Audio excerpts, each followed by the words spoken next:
Hello student, welcome back to our online classroom key to success. तो आज मैं इस वीडियो में इंग्लिश के स्ट्रॉन्ग रूट चैप्टर जो कि एपीजे अब्दुल कलाम द्वारा लिखा गया है, इस चैप्टर की स्टोरी को मैंने बहुत ही आसान शब्दों में आप सबके लिए हिंदी में एक्सप्लेन करने वाली हूँ इस वीडियो में।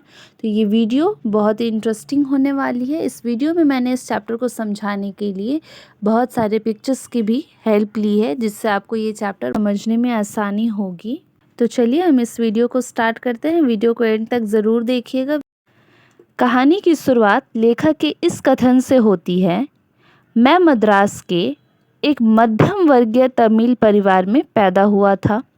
मेरे पिता जैनुलब्दीन ज़्यादा पढ़े लिखे नहीं थे और ना ही वे अमीर थे। हालांकि मेरे पिता ज़्यादा पढ़े लिखे नहीं थे, लेकिन वे बचपन से ही बहुत होशियार और दयालु थे। मेरे पिता और माँ आसियम्मा हमेशा दूसरों की मदद करते थे। मुझे ये भी नहीं पता कि मेरी माँ रोज़ाना कितने लोगों को खाना खिलाती थी। मेरे पिता और माँ के बीच बहुत अच्छे संबंध थे और उन्हें आदर्श जोड़ा माना जाता था। मैं अपने भाइयों और बहनों के बीच छोटे कद का लड़का था और मैं ज़्यादा आकर्षक नहीं था। हालांकि मेरे माता पिता लंबे और अच्छे दिखने वाले थे। हम अपने पुश्तैनी घर में रहते थे। हमारा घर रामेश्वरम शहर में मस्जिद स्ट्रीट में स्थित था।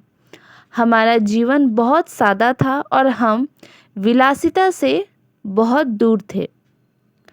मैं आमतौर पर अपनी माँ के साथ रसोई के फर्श पर खाना खाता था। हमारे घर के पास एक शिव मंदिर था जहाँ तीर्थयात्री पूजा करने आते थे। हमारा शहर रामेश्वरम शिव मंदिर के कारण बहुत लोकप्रिय था। शिव मंदिर ने हमारे शहर को बहुत लोकप्रिय बना दिया था। हमारे शहर में बहुत सारे मुस्लिम और हिंदू थे और दोनों समुदाय शांति से एक साथ रहते थे। हमारे शहर में एक मस्जिद थी जहाँ मेरे पिता मुझे प्रार्थना के लिए ले जाते थे। मैं प्रार्थना की अरबी भाषा नहीं समझ सकता था, लेकिन मैं एक बात जानता था कि मैं प्रार्थना में जो कुछ भी कह रहा हूँ वो सीधे ईश्वर तक पहुँच रहा है। जब मेरे पिता नमाज के बाद मस्जिद से बाहर आते थे तो वहाँ अलग अलग धर्मों के बहुत से लोग होते थे जो मेरे पिता का इंतज़ार करते थे और मेरे पिता को पानी का कटोरा देते थे जिसमें वे अपनी उंगली डुबोकर प्रार्थना करते थे। मुझे याद है कि बीमारी से ठीक होने वाले बहुत से लोग मेरे पिता को धन्यवाद कहने के लिए हमारे घर आते थे। रामेश्वरम मंदिर के पुजारी मेरे पिता के बहुत अच्छे दोस्त थे। पुजारी का नाम पक्षी लक्ष्मण शास्त्री था, जिनसे मेरे पिता ने आध्यात्मिक विषयों पर चर्चा की थी। मेरे बचपन की सबसे अच्छी याद वह है जब मेरे पिता और पक्षी लक्ष्मण आध्यात्मिक विषयों पर चर्चा करते थे। यह सबसे खूबसूरत यादों में से एक है।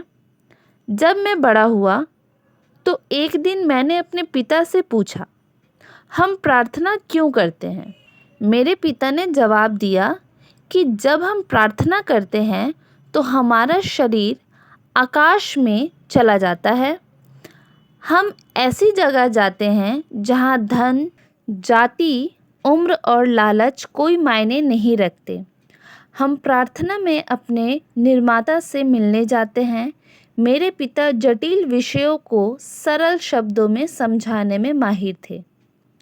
एक दिन मेरे पिता ने मुझसे कहा कि जब भी कोई व्यक्ति मुसीबत में होता है तो वो ऐसे व्यक्ति की तलाश करता है जो उसकी परेशानी को हल कर सके और उसकी मदद कर सके।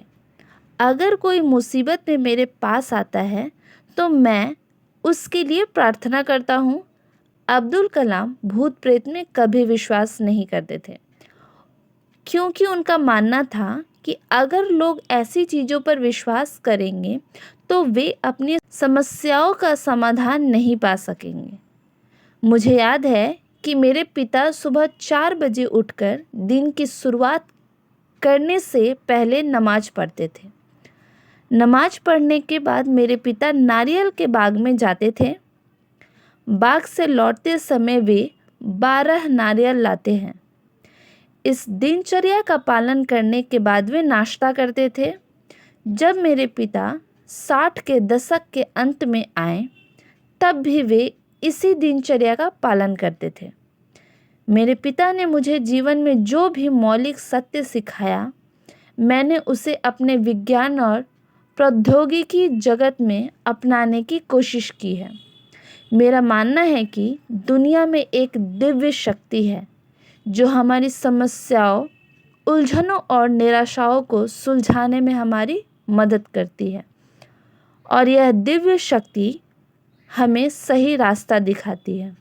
एपीजे अब्दुल कलाम के इस कथन से हमें ये सीख मिलती है कि जब भी कोई व्यक्ति भावनात्मक और शारीरिक संबंध छोड़ देता है तो वह व्यक्ति स्वतंत्रता, शांति के मार्ग पर चलना शुरू कर देता है।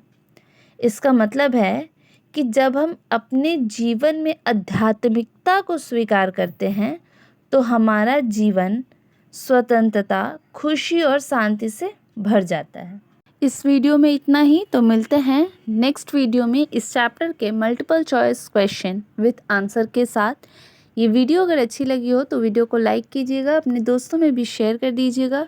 वीडियो से रिलेटेड कोई भी डाउट हो तो हमें कमेंट कीजिएगा और इस चैनल को सब्सक्राइब कर लीजिएगा ताकि आने वाले इस चैप्टर के क्वेश्चन आंसर्स आप तक भी पहुँच पाए। तो चलिए मिलते हैं नेक्स्ट वीडियो में।